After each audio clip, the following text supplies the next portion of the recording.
বিদেশে বাংলাদেশ বিষয়ে কি বার্তা দিচ্ছে, তাদের বিরুদ্ধে কি ব্যবস্থা নিচ্ছেন বা ব্যবস্থা নিচ্ছেন কিনা।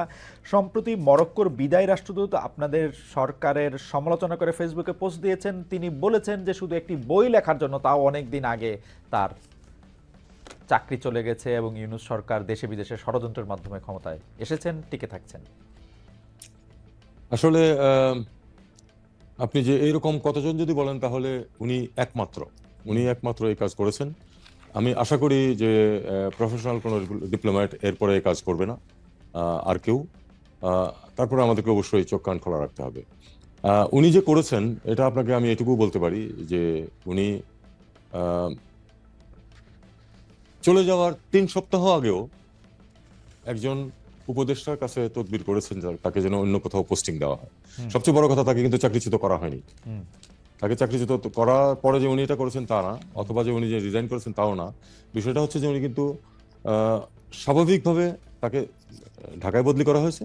সরকার যে কাউকে যে কোনো সময় বদলি করতে পারে, তাকে ঢাকায় বদলি করা হয়েছে। উনি দায়িত্ব ত্যাগ করেছেন নিয়ম অনুযায়ী, টিএডিএ নিয়েছেন এবং তারপরে উনি ঢাকায় না এসে কানাডাতে গিয়ে এই কথাগুলি বলছেন। এটা স্পষ্ট কারণ হচ্ছে যে উনি আসলে কানাডাতে আশ্রয় নিতে চান। এবং এখানে একটু ছোট্ট তথ্য আমি অ্যাড করে রাখি। ওনার স্ত্রী এবং এক সন্তান আজকে থেকে 2 বছর আগে সবুজ পাসপোর্ট নিয়ে কানাডায় অবস্থান করছেন, তার সাথে না। তার মানে আসলে তার পরিবার ওখানে রিলোকেট করার ব্যবস্থা উনি 2 বছর আগে থেকেই করছেন। তারই পরম্পরায় আমি মনে করি যে এখন যাতে সহজে উনি আশ্রয় পেতে পারেন, এই জন্য উনি দেশের বিরুদ্ধে এরকম একটি জঘন্য মিথ্যাচার করেছেন। এরকম সংখ্যায় মানে আপনাদের মানে উনাকে আপনি একমাত্র বলছেন।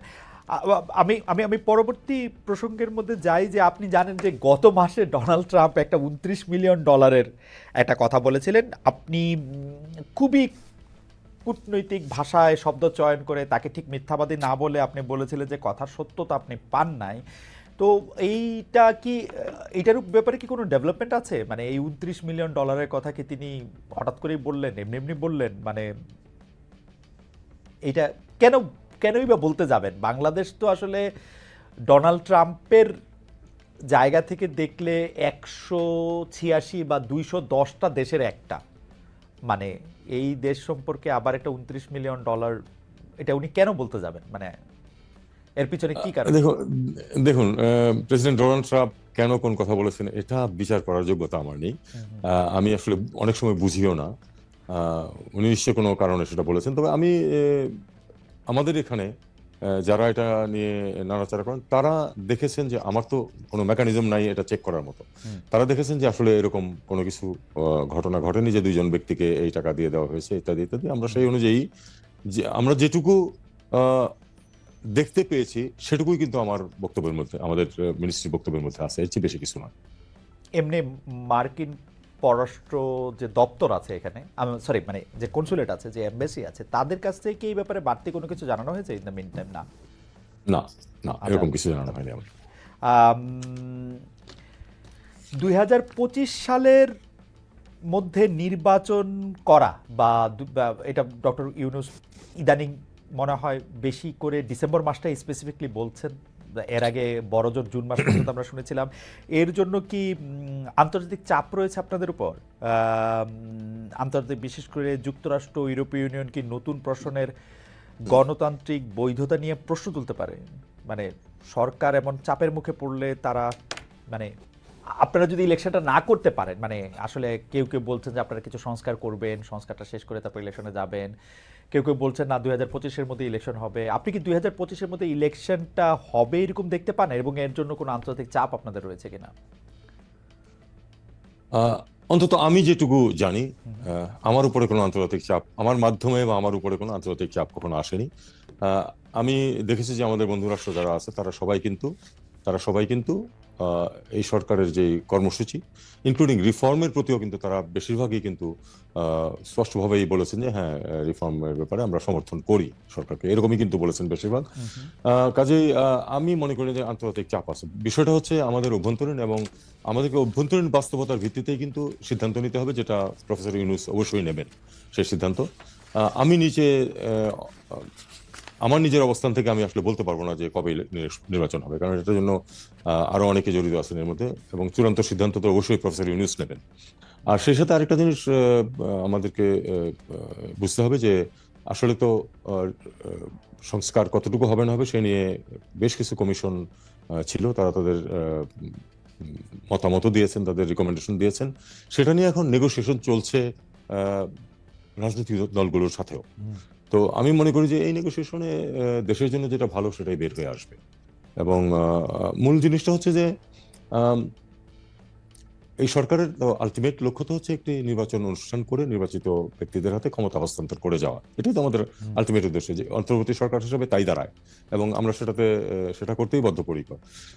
এখন প্রশ্নটা হচ্ছে সময় কতটুকু লাগবে, আগে কতটুকু রিফর্ম হবে, পরে কতটুকু হবে ইত্যাদি। এটা নিয়ে আমি মনে করি যে বাংলাদেশের মানুষ সাধারণত এসব বিষয়ে ভুল করে না। আমি দৃঢ়ভাবে বিশ্বাস করি যে আলাপ আলোচনার মাধ্যমে এটা একটা সুন্দর পথ বেরিয়ে আসবে, এবং আমরা একটা ভালো নির্বাচন করে তাদের কাছে ক্ষমতা হস্তান্তর করে চলে যেতে পারবো। আমি গতকাল একটা রেকর্ডেড অনুষ্ঠান দেখছিলাম, আপনি জানেন যে তৃতীয় মাত্রা স্বনামধন্য উপস্থাপক জনাব জিল্লুর রহমান ভাই এটা বলতেছিলেন যে খুব মানে এটা তার পার্সোনাল অনুষ্ঠান, সেই জন্য পার্সোনাল ওপিনিয়নই উনি দিচ্ছিলেন, কিন্তু খুব মানে বলে না, খুব জোর দিয়ে বলছিলেন যে এই সরকার আসলে আরো ৩-৪ বছর ক্ষমতায় থাকতে চায়। কেন এই সরকার 3-4 বছর ক্ষমতায় থাকতে চান সেটা তার ব্যাখ্যার জায়গায় আমি না গেলাম, যে উনি এটা বলছেন যে 3-4 বছর তাদের আসলে আর কিছু জিনিস দরকার, তাদের ক্ষমতা থাকতে হবে। আপনারও কি এরকম মনে হয় যে ক্যাবিনেট মেম্বার আপনারা কি আসলে আরো 3 বছর থাকলে দেশের বা আপনাদের ভালো হবে এরকম মনে করেন? এটা খুব থিওরিটিক্যাল প্রশ্ন হয়ে গেল। জিল্লুর রহমান কেন এটা বলেছেন সেটা উনি বলতে পারবেন, এটা তো আমি বলতে পারবো না। প্রশ্নটা খুব থিওরিটিক্যাল হয়ে গেল।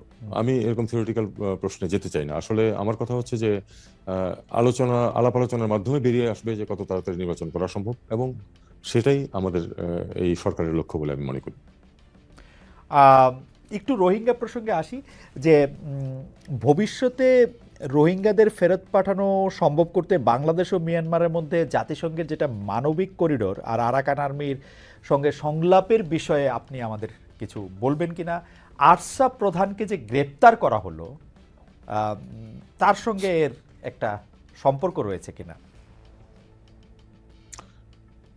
দেখুন, আপনারা জানেন যে মিয়ানমার বা রাখাইন পরিস্থিতি কিন্তু অত্যন্ত জটিল আকার ধারণ করেছে। জটিল আকার ধারণ করেছে এই কারণে যে আমরা অত্যন্ত ধৈর্যের সাথে, আমি মনে করি যে ধৈর্যটা একটু হয়তো বেশি হয়ে গেছে আমাদের। আমরা অত্যন্ত ধৈর্যের সাথে দীর্ঘদিন ধরে কিন্তু মিয়ানমারের মিলিটারি সরকারের সাথে এবং তার আগে আধা মিলিটারি সরকারের সাথে কিন্তু আমরা আলাপ আলোচনা চালিয়ে যাচ্ছিলাম এই লোকগুলিকে, এই অত্যন্ত হতভাগ্য মানুষগুলিকে যেন তাদের স্বাভাবিক জীবনযাত্রায় ফিরিয়ে দেওয়া যায়, তাদের দেশে গিয়ে তারা তাদের জীবনযাত্রা নির্বাহ করতে পারেন। ফলাফল এ যাবৎ শূন্য। এর মধ্যে কিন্তু আপনার বাস্তব পরিস্থিতির বিরাট বিরাট পরিবর্তন হয়ে গেছে। সেটা হলো যে 3 বছর আগে তো ওখানে শুরু হয়েছে গৃহযুদ্ধ, এবং গৃহযুদ্ধের ফলে কিন্তু বিভিন্ন ধরনের পরিবর্তন হয়ে গেছে বাস্তবতা। বাস্তব পরিস্থিতিতে এখন ধরুন মোটামুটি রাখাইন রাজ্য, যেটার সাথে বাংলাদেশের সীমানা আছে, রাখাইন রাজ্যের সীমানা কিন্তু অরিজিনালি শুধু বাংলাদেশের সাথে আছে, ভারতের সাথে নেই, কিন্তু তারা আবার খানিকটা পালেতোয়া এবং চীন রাজ্যের খানিকটা দখল করে ভারতের সাথে একটি যোগাযোগ স্থাপন করে নিয়েছে আরাকান আর্মি। আরাকান আর্মি এখন অলমোস্ট সম্পূর্ণ নিয়ন্ত্রণ আছে। বম্বিং হচ্ছে উপর থেকে, তাতে করে মানুষের যন্ত্রণা বাড়ছে, কিন্তু তাতে করে কিন্তু আরাকান আর্মির নিয়ন্ত্রণ কিন্তু শিথিল হয়নি এই রাজ্যের উপর।